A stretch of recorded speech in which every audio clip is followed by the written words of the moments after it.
Many of the aspiring real estate investors are hesitant to even get off the fence or get started. And, I think that has a lot to do with fears, challenges, self-doubt, some of the things that you've actually mentioned already. So why would you say today is the right time if you're going to make that move or take that risk, and essentially, why is today the right day to do it?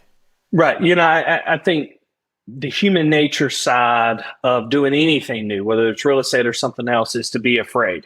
And when I think back on my time when I first got in this business, I said, can I do this? What if one of the units isn't rented? Can I make the payment? I mean, there's just so many things that go through your mind.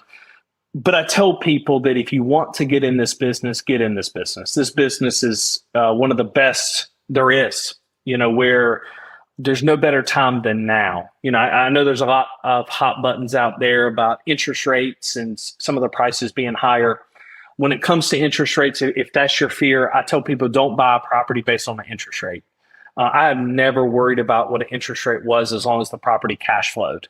And so you run your numbers and you always do it conservatively. So, you always utilize a higher interest rate to make sure, in your figures, to make sure that you're not, you do it from a conservative base in case interest rates do go up. And that's what I've done over a period of time.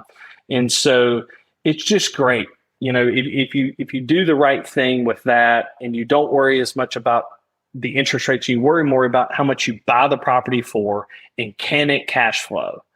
There's nothing else, like I said earlier, in the world that allows you to use someone else's money to let somebody else make your mortgage payment and for you to profit money off of that and the property appreciate over time. So you're really getting your bang for your buck. You're getting income every single month, but then you're also gaining equity within a property because it appreciates and you're paying down the mortgage. And so there's nothing else you can use someone else's money for, So, if you compare it to like the stock market, you have to have money to make money in the stock market. Real estate's not that way. And so I think that if you're afraid to get in right now, I don't think you have all the answers you need. And my hope is maybe you go read the book, maybe you get your answers somewhere else, but go for it. The biggest challenge is taking that first step. And then I promise you, if you surround yourself with the right people and you do your homework, you can have some great success in this business.